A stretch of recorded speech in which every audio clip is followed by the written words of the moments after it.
বন্ধুরা, যে গাছটি আপনারা দেখতে পাচ্ছেন সেটা হচ্ছে ফ্রেসিয়া। ফ্রেসিয়া কিন্তু অনেকে এবছর করেছে, কিন্তু অনেকেরই সমস্যা হচ্ছে ফুল আসছে না। তো ফ্রেসিয়া গাছে ফুল আসার মেন যেটা সময় সেটা হচ্ছে ফেব্রুয়ারি মাসের 15 তারিখের পর। তবে তার মধ্যে একটি বিষয় রয়েছে, সেটা হচ্ছে যদি কোনো কারণে, বিশেষ করে আমাদের উত্তরবঙ্গের দিকের আবহাওয়া ফেব্রুয়ারি মাসে যথেষ্ট ঠান্ডা থাকে, কিন্তু দক্ষিণবঙ্গে দেখা যায় ফেব্রুয়ারি মাস আসলে যথেষ্ট গরম পড়ে যায়। এবং এই যে গরম আবহাওয়া তৈরি হলে কিন্তু এই সমস্ত গাছগুলিতে কিন্তু সহজে ফুল আসে না। তাই স্বাভাবিকভাবে যে সমস্ত জায়গাগুলিতে গরম ওয়েদার, সে সমস্ত জায়গায় ফুল আসবে না। আর যে সমস্ত জায়গায় ঠান্ডা থাকে, বিশেষ করে উত্তরবঙ্গের দিকে, এই সমস্ত জায়গায় কিন্তু ফুল চলে আসবে। এটা কিন্তু একদম সহজ সহজ কথা। এবার তারপরে যেটা কথা বলি সেটা হচ্ছে পরিচর্যা। এই গাছগুলি লাগিয়ে দেওয়ার পর গাছগুলি যখন বড় হয় তখন দেখবেন গাছগুলি হেলে পড়ে যায়, এদিকে পড়ে যায়, শুয়ে থাকে। যদি গাছ হেলে পড়ে যায় তাহলে সে সমস্ত গাছে কিন্তু কড়িয়ে আসবে না। তার জন্য আপনাকে যেটা করতে হবে সেটা হচ্ছে এই ধরনের স্ট্যান্ডগুলো লাগিয়ে গাছগুলোকে বেঁধে সোজা করে আপনাকে রাখতে হবে। আর সোজা করার সময় অবশ্যই আপনাকে একটু সতর্কতা অবলম্বন করতে হবে। গাছের গোড়া কিন্তু খুবই নরম। সরাসরি যে গাছটা হেলে গেছে সম্পূর্ণরূপে তাকে সোজা করার চেষ্টা করবেন না, বরঞ্চ তাকে একটু হেলিয়ে রাখুন। পরে যখন বেঁধে দেবেন ও আবার একটু সোজা হবে, পরে আবার আর একটু চাপিয়ে বেঁধে দেবেন। এরকম করতে করতে গাছগুলোকে সোজা করবেন। একবারে কিন্তু সোজা করতে গেলে গোড়া থেকে ভেঙে যেতে পারে, এই সাবধানতাটা অবশ্যই অবলম্বন করতে হবে। তারপরে যে ব্যাপারটি রয়েছে, এই সমস্ত স্টিকগুলোকে যখন আপনারা পুঁতবেন তখন অবশ্যই দেখে নেবেন যেখানে গাছের কোনো রকম পেঁয়াজ যেন না থাকে। গাছের গোড়া এটা পুঁততে গিয়ে কিন্তু গাছের গোড়ার যদি পেঁয়াজটাকে আপনি নষ্ট করে দেন তাহলে কিন্তু গাছটা সম্পূর্ণরূপে নষ্ট হয়ে যাবে এবং পেঁয়াজটা ইনফেকশনে পৌঁছবে, গাছটা নষ্ট হবে, আপনার ফুল পাওয়ার স্বপ্ন সম্পূর্ণটাই ভঙ্গ হবে। তা অবশ্যই এই সমস্ত স্ট্যান্ডগুলি যখন মাটিতে পুঁতবেন, যে সমস্ত জায়গাগুলো দেখবেন ফাঁকা রয়েছে গাছে কোন রকম, সেই সমস্ত জায়গাগুলোতে আপনার পেঁয়াজ থাকার সম্ভাবনা নেই, সেই সমস্ত জায়গাগুলোতে এইগুলি পুঁতে বেঁধে দেবেন। তো এটা গেল বেঁধে দেওয়ার কাজ। আর এই সময় কিন্তু অবশ্যই গাছগুলিকে সোজা করে রাখতে হবে। যদি সোজা করে রাখেন তাহলে গাছে ফুলটা তাড়াতাড়ি আসবে। এবার আসি গাছে জল দেওয়ার বিষয়ে। অবশ্যই এই সমস্ত গাছগুলো জল দেওয়ার ব্যাপারে আপনাকে একটু সতর্কতা অবলম্বন করতে হবে, যেহেতু এর গোড়ায় থাকে বাল্ব বা পেঁয়াজ। এই পেঁয়াজগুলোকে সংরক্ষণের জন্য আপনাকে নিয়মিত প্রতিদিন জল দিতে হবে এবং 200 ml করে জল যদি আপনারা ব্যবহার করেন প্রতিদিন তাহলে সবচেয়ে বেস্ট। তবে হ্যাঁ, উত্তরবঙ্গে যারা রয়েছে তাদের দিন দিন 10 থেকে 12 দিন ধরে রোদ ওঠে না, সেক্ষেত্রে কিন্তু রোদ যখন না উঠছে তখন মাটির দিকে চ্যাপচ্যাপে থাকলে কিন্তু বারবার জল ব্যবহার করার কোনো প্রয়োজন নেই। আর যদি মাটি বিকেল আস্তে আস্তে শুকিয়ে যায় তাহলে আরেকবার প্রয়োগ করতে পারেন। এটা কিন্তু অবশ্যই করতে হবে। এবার আসি সানলাইট। এই সমস্ত গাছগুলি ফুল সানলাইট, শীতের 4 থেকে 5 ঘন্টা করা রোদ লাগবে সেটা কিন্তু পছন্দ করে।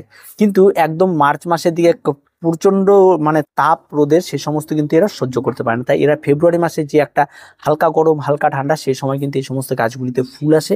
আর তখন কিন্তু গাছে ফুল আসলে কেমন লাগছে সেটা আমি অবশ্যই আপনাদের দেখাবো। আর সেই সময় কিন্তু ফুল আসবে।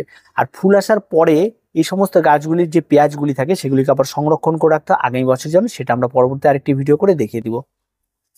এখন আসি গাছের খাবার।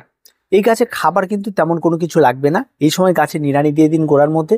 গোড়াটা নিড়ানি করে দেওয়ার পরে আপনারা এখানে খাবার হিসেবে যেটা ব্যবহার করবেন সেটা হচ্ছে সরিষার খোলের গুঁড়া নেবেন 1 চামচ, তার সঙ্গে 1 চামচ আমরা হাড় গুঁড়ো নেবেন, আর তার সঙ্গে আপনারা হাফ চামচের মতো অ্যান্টিফাঙ্গাল, ঠিক আছে, আর হাফ চামচ 10-26 চামচ এটা দিয়ে মিশ্র খাবারটি তৈরি করুন। আমি এটা খাবারটা তৈরি করেই রাখি এবং এই খাবারটি আমি এই গাছের জন্য ব্যবহার করব।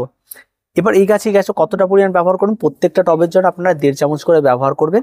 আর যদি গাছ বেশি থাকে তাহলে আপনারা 2 চামচ ব্যবহার করবেন। এটা আপনারা করতে পারেন।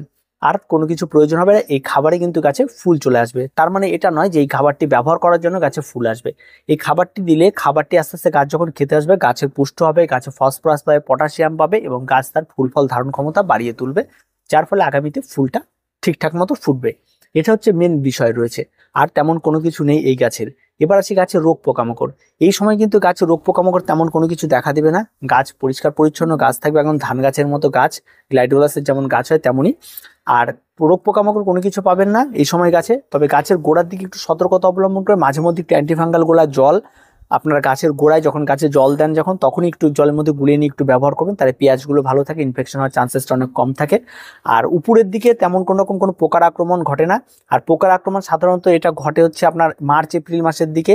সেই সময় কিন্তু ফুল ফুটে যাওয়ার পরে এই সমস্ত গাছে পাতায় প্রচুর পরিমাণে আক্রমণ ঘটে যায়। সেই সময় কিন্তু আপনাকে যেমন পেস্টিসাইড বা যেটা ব্যবহার করা সেটা করবেন। আর গাছ মরে যাবে যদিও ফুল দেওয়ার পরে, তারপর পেঁয়াজ সংরক্ষণের ব্যাপার থাকে। আর তেমন কোনো কিছু নেই, এই ছোট্ট ছোট্ট টিপসগুলি রয়েছে এখন এই গাছগুলি। আর গাছে কিন্তু অবশ্যই আপনাকে ফুল সানলাইটে রাখতে হবে এই সময়। আর অবশ্যই আপনারা এই গাছের দিকে একটু ধ্যান দিন এবং এই কাজগুলি করে ফেলুন, দেখবেন আপনার কাছে কিন্তু খুব তাড়াতাড়ি ফুল চলে আসবে। তো আর কিছু বলার নেই ফ্রেসিয়া নিয়ে। ফ্রেসিয়া খুব সহজ সরল পরিচর্যার গাছ, আর নতুন বাগানে তাদের জন্য ভীষণ একটা পছন্দের গাছ। তবে এখন আপনারা এটা লাগাতে পারবে না, লাগানোর সময় চলে গেছে। আর কোনো কিছু না, এখন পেঁয়াজ সংগ্রহ করে কোনো লাভ হবে না, চারা হলেও কিন্তু ফুল হবে না। তাই এখন কেউ লাগাতে চাইলে এগুলি লাগাবেন না। তো আজকে এ পর্যন্ত ভিডিওটি ভালো লাগলে অবশ্যই লাইক, শেয়ার এবং কমেন্ট করুন, আর আমাদের চ্যানেলটিকে অবশ্যই সাবস্ক্রাইব করুন।